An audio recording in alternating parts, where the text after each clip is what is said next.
अपने देश का अथवा अपने देश में निर्मित स्वदेशी वस्तुओं के प्रयोग से ही देश की आर्थिक उन्नति होगी। यूरोप की अधिकांश वस्तुएं भारतीय ही बनाते हैं। पहले विदेशियों से हम सामान आयात करते थे, अब हम खुद सामान का उत्पादन करेंगे और दूसरे देशों को निर्यात करेंगे। अगर हमें अपने देश को आर्थिक रूप से मजबूती प्रदान करना है तो हमें खुद को स्वदेशी वस्तुएं अपनानी चाहिए। धन्यवाद। नमस्कार, मेरा नाम इब्राहिम है। मैं ललित महाजन स्कूल में पढ़ता हूँ। मैं कक्षा 7वीं का छात्र हूँ। आज मैं आपके सामने स्वदेशी वस्तुएं क्यों उपयोगी हैं के बारे में अपने विचार बताऊंगा। हमारे देश भारत में प्रत्येक वर्ष स्वदेशी सप्ताह मनाया जाता है।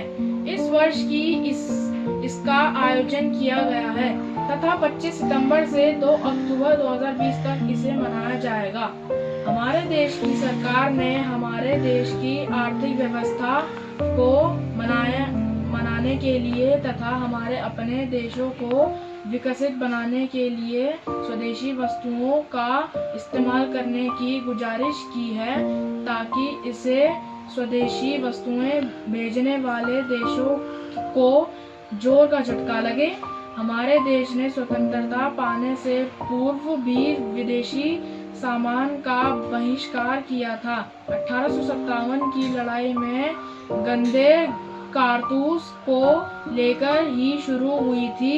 यदि तब हमें अंग्रेजी सरकार को झटका दे सकते थे तो आज हम बहुत ही ज्यादा समृद्ध देशों में गिने जाते। तो आज हम यदि स्वदेशी वस्तुओं का इस्तेमाल करके तो हमारे देश और अधिक तरक्की करेंगे। हमारे देश में अभी तक जो विकास हुआ है वह वास्तव में स्वदेशी प्रयत्नों के आधार पर ही हुआ है। आज अंतरिक्ष के क्षेत्र में भारतीयों ने जो भी तरक्की पाई है वह अपने दम पर ही पाई है और इसके सबसे बड़े उदाहरण है मंगलयान मिशन। आज भारत ने दुनिया भर को आणविक विस्फोट में कामयाबी प्राप्त कैसे यह बता दिया है कि वह किसी भी देश से कम नहीं है। हर देश की अर्थव्यवस्था उसकी रीढ़ की हड्डी होती है। अगर यह कमजोर हो गई तो हमारा देश भी हर तरह से कमजोर हो जाएगा। गांधी जी ने भी स्वदेशी आंदोलन चलाया था ताकि भारतीय कारीगरों को काम मिल सके और भारतीयों को कम पैसा देकर सामान सस्ते दाम पर मिल सके। भारत ने स्वदेशी एक विचार के रूप में देखा जा है जो भारत की अर्थव्यवस्था को संरक्षण देता है तथा भारतीयों को इसकी वजह से काफी रोजगार भी मिल रहा है। अतः सभी भारतीयों से मेरा यह निवेदन है कि कृपया करके ज्यादा से ज्यादा स्वदेशी वस्तुओं का उपयोग करें। जय हिंद। नमस्कार दोस्तों, मैं रोहन पांडे कक्षा 12वीं का छात्र आज आपसे स्वदेशी और विदेशी के बारे में बात करना चाहता हूँ। हालांकि हम अपने देश में सामान स्वदेशी लोग अब खरीदना स्टार्ट कर चुके हैं, लेकिन हम अब भी चाइना का सामान लेते हैं, बाहर का सामान कम लेते हैं। अगर हम ये ठान लें कि अगर हम 90 डेज तक बाहर का विदेशी प्रोडक्ट ना लें और अपने इंडियन प्रोडक्ट्स लें तो हमारा इंडिया की करेंसी 1 रुपए जो है वो $1 के बराबर हो जाएगी।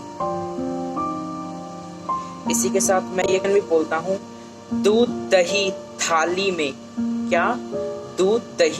में पेप्सी कोला नाली में। इसी के साथ मैं आपको ये बताना चाहता हूँ, आप लोग ये सोचते होंगे कि अगर हमारे करने से क्या होगा।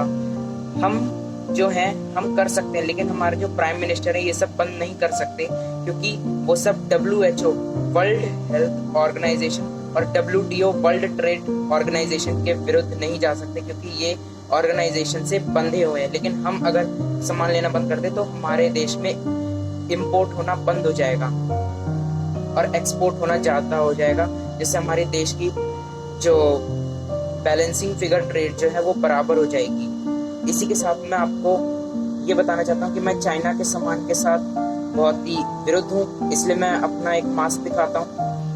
मैं चाइना के विरुद्ध हूँ, इसलिए मैंने ये बॉयकॉट ऑफ चाइना पहना है, क्योंकि मैं चाइना के सामान के विरुद्ध हूँ। हालांकि मैं अभी दिवाली आने वाली है अक्टूबर में, उसमें हम लाइट्स लेते हैं, पटाखे तो अभी वैसे बंद हो गया है, हम लाइट्स लेते हैं, सामान लेते हैं चाइना का। उसमें चाइना को इतना फायदा होता है कि हमारे देश का पैसा वो लेकर अपने गोली बारूद में लगाता है, और वही गोली बारूद हमारे देश के सैनिक और जवान मर जाते हैं उससे। और आपको मैं इसी से एक कविता सुनाना चाहता हूँ। उससे पहले मैं ये कहना चाहता हूँ कि अभी दिवाली में आप मिट्टी के दिए लेना, ताकि उस गरीब परिवार में भी दिवाली मनाई जा सके और मिठाइयाँ बांट सके जाए, दिए जला सके। और आप भी मिट्टी के दिए जलाना, चीनी और लाइट मत लगाना। इसी में मैं आपको एक कविता सुनाना चाहता हूँ। राष्ट्र हित का गला घोटकर छेद न करना थाली में, मिट्टी वाले दिए जलाना अब की बार दिवाली में। देश के धन को देश में रखना, नहीं बहाना नाली में, मिट्टी वाले दिए जलाना अब की बार दिवाली में। बने जो अपनी मिट्टी से वो दिए बिके बाजारों में, छुपी है वैज्ञानिकता अपने सभी तीज त्योहारों में। चाइनीज झालर से आकर्षित कीड़ पतंगे आते त्योहारों में, चाइनीज झालर से आकर्षित कीड़ पतंगे आते हैं, जबकि दिए में जलकर बरसाती कीड़े मर जाते हैं। कार्तिक दीपदान से बदले पितृदोष खुशहाली में, मिट्टी वाले दिए जलाना अब की बार दिवाली में। कार्तिक की अमावस वाली रात ना अब की काली हो, दिए बनाने वालों के भी खुशियों भरी दिवाली हो। अपने देश का पैसा जाए अपनी भाई की जोली में, गया जो दुश्मन देश का पैसा लगेगा राइफल गोली में। देश की सीमा रहे सुरक्षित, चूक ना हो रखवाली में, मिट्टी वाले दिए जलाना अब की बार दिवाली में। जय हिंद, जय भारत, और घर पे रहें, सुरक्षित रहें, कोरोना से सुरक्षित रहें। Take care, good bye.